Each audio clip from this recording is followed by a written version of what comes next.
Hello, Californians. My name is Darren Brown. This is the California Dream Weekly Roundup. Hope you're having a good Labor Day weekend. Maybe firing up the barbecue, having some hamburgers and hot dogs, or maybe some more traditional California fare like carne asada or some al pastor tacos. I'm partial to carne asada myself. That's one of my favorites. But whatever you might be having, hope you're doing well. This is Labor Day weekend, and before we start with anything else, why don't we talk about Labor Day? Because Labor Day is yet another example of things that America has really screwed up. What do you mean, you might be asking? Well, before I answer that question, let's first note that the United States is the only country in the world that celebrates Labor Day. That's right. Labor Day is a uniquely American holiday. Indeed, according to the U.S. Department of Labor, quote, Labor Day is an annual celebration of the social and economic achievements of American workers. The holiday is rooted in the late 19th century, when labor activists pushed for a federal holiday to recognize the many contributions workers have made to America's strength, prosperity, and well-being. End quote. Now, there's something very telling you might notice in that little description from the U.S. Department of Labor. American workers, America's strength, prosperity, and well-being. There's something very odd about this because, as anyone involved in the labor movement knows, the labor movement is an international movement. When we celebrate the achievements of labor, or we celebrate labor rights or workers' rights, they're not limited to one country. We're not just celebrating the rights of American workers. We're not just celebrating the economic achievement of American workers. We're supposed to be celebrating the rights of workers everywhere. And in fact, there is a holiday that the rest of the world observes that the United States does not. That is a sort of Labor Day, and that is May Day, which is May 1st. May Day is also known as International Workers' Day. Now, if you're an American and you've never heard of May Day, and you've never heard of International Workers' Day, and you didn't know that the rest of the world celebrates Labor Day on a different day of the year and calls it a different name, well, you're not alone. So let's talk a little bit about the history of May Day and Labor Day and what it says about the United States. So, interestingly enough, May Day begins by looking at something that happened in America, in the United States. That's right. The first May Day parade occurred in Chicago in 1886, May 1st, 1886. Anarchist writers Lucy and Albert Parsons led tens of thousands of workers down Michigan Avenue, and they sang about 8, 8, and 8. So if you're not familiar with what that means 8 hours for work, 8 hours for rest, 8 hours for leisure or whatever you want to do. Might be interesting thinking about that in the current environment, as many Americans don't have a 40-hour work week. They have to work more than 40 hours a week just to get by. So 130, 140 years later, still not following through on that goal.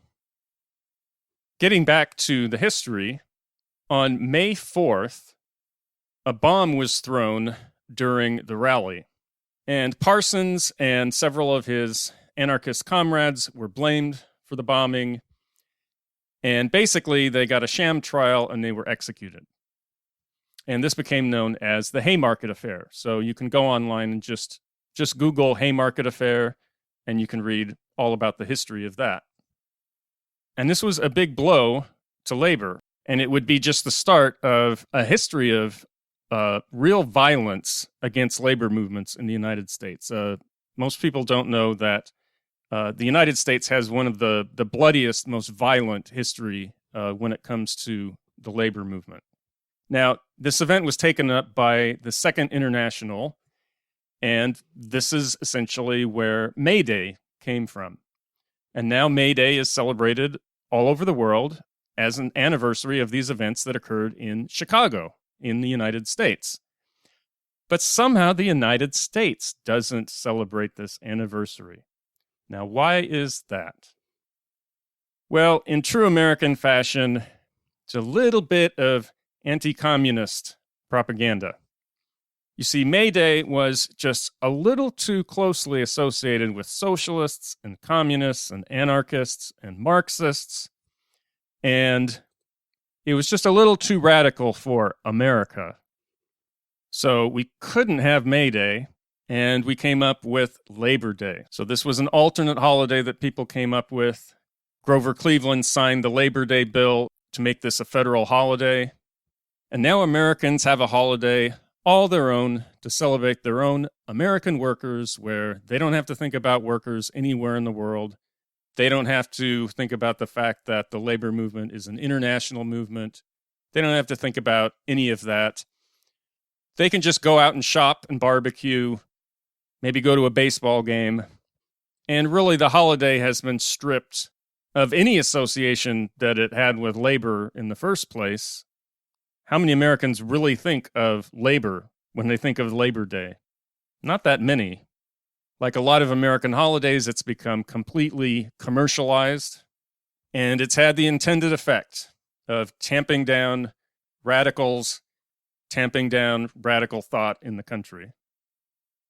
Now, maybe you think I'm telling a slanted version of history, or, maybe I'm just telling one side of the story.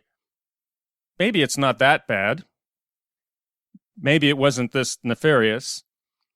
Well, let's consider one other thing. May 1st is a type of holiday in the United States. It's not one that many know of. In 1955, in the middle of the anti-communist Red Scare, headed by Senator Joseph McCarthy, Congress had the idea that it would deem May 1st a day to recognize. Had nothing to do with labor, had nothing to do with workers. They passed a resolution deeming May 1st, again, around the world, recognized as International Workers' Day. They passed a resolution deeming May 1st as, quote, Loyalty Day. May 1st is a day that you're supposed to be loyal to the United States. And this was pretty clearly intended to be a sort of counterweight to the May Day rallies that were being held around the rest of the world. And 3 years later, in 1958, it was made an official annual holiday. So if this doesn't encapsulate the United States, I don't know what does. We take this day that is supposed to be a celebration of workers' rights, a celebration of the achievements of labor throughout the world, and we turn it into this patriotic holiday that's supposed to be an affirmation and a pledge of loyalty to the country, this kind of jingoistic, patriotic day. That sums up America for me right there. So keep that in mind as you celebrate this holiday, and keep in mind that America is an outlier in many ways, and this is one more instance. We don't celebrate the real Labor Day. Remember, the real Labor Day is May 1st. Okay, so the big news this week, of course, was the Supreme Court basically upholding this draconian law in Texas concerning abortion rights. It's one of just many laws that Texas has passed recently, and they seemed determined to take Texas back 175 years into the past. Seems like they want to roll back women's rights, voting rights, environmental regulations. Now you can open carry in Texas anywhere without a permit, without any training, without anything. Yeah, I'm never going to Texas. I don't care what it is. I'm not going to set foot in that state. Fuck Texas. Now, this is an important issue for Americans, but a lot of Californians may think it doesn't affect them quite as much, of course, because abortion rights are enshrined in our state constitution. So both by law and by the Constitution, we have protections for reproductive rights.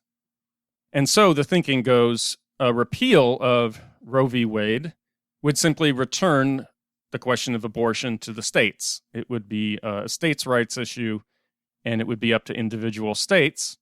And since it's enshrined in our Constitution here in California, we don't have a whole lot to worry about in that regard. Well, are you really certain about that? Do you really think these people are going to stop at overturning Roe v. Wade? You don't think it's possible that there could be some kind of legal trickery or some kind of mechanism that they could come up with to try and challenge reproductive rights in California or any other state and take that to the Supreme Court? I mean, it would take some pretty twisted legal reasoning, but do you put it past them? It's an honest question. I think we have to realize here that we're not dealing with rational people. We're dealing with zealots. Don't believe me? Okay. Well, let's just look at some things that happened the past week or two. So this is from CNN. Representative Cawthorn talks of, quote, bloodshed over future elections as he pushes voting lies. Speaking at a North Carolina County GOP event, Cawthorn repeated the lie about U.S. election systems being, quote, rigged and, quote, stolen, something he said would, quote, lead to one place, and that's bloodshed, unquote, if it continued. Quote, I will tell you, as much as I am willing to defend our liberty at all costs, there's nothing I would dread doing more than having to pick up arms against a fellow American. And the way that we can have recourse against that is if we all passionately demand that we have election security in all 50 states. The North Carolina Republican continued. Cawthorn spokesman Luke Ball told CNN in a statement Monday, quote, Congressman Cawthorn is clearly, and the clearly is capitalized, clearly advocating for violence not to occur over election integrity questions, unquote. Really? Clearly not? This is straight out of the fascist playbook. You say inflammatory comments, you say comments that are clearly intended to incite violence and incite use of force, and then you say afterwards, well, I was just joking, guys. What are you saying? I didn't really mean it. This is what strongmen do. This is what authoritarians do. They give a wink and a nod, and they say, oh, I was just joking. They're not joking. And we can't take it as a joke. From another page out of the fascist playbook, Kevin McCarthy. New York Times reports, McCarthy threatens technology firms that comply with riot inquiry. The top House Republican said his party would retaliate against any company that cooperated with an order to preserve the phone and social media records of GOP lawmakers. So basically what McCarthy is doing here is intimidating these companies, saying, if you carry out the orders that you've been given by the House committee, then we will retaliate against you when we come to power. I mean, this is as clear as it can be. This is the fascist playbook. Might is right. Whoever has the big stick can use it. To hell with democracy, to hell with norms, to hell with institutions. It's going to be our way. These are the people we're dealing with. So you don't think these people can come up with some cockamamie legal theory to outlaw abortion in the entire country? To go further than just overturning Roe v. Wade? Come on. Of course they would do it the moment they got the chance. And this brings me to the general kind of conclusion I want to end with today. So there are two approaches to advocating for California independence. One is to focus on California issues and to take kind of a pro-California stance, to focus on the ways that our issues are being ignored, that we would be better off outside the federal system, and not so much focusing on America per se. The other approach is to really look at the threats that America poses to California. And I support both approaches. I certainly understand the former approach. I think it's a good line of reasoning to use with a lot of people. But I think it's a mistake to ignore the second aspect of this. If we only focus on the first approach, I think we're missing a lot.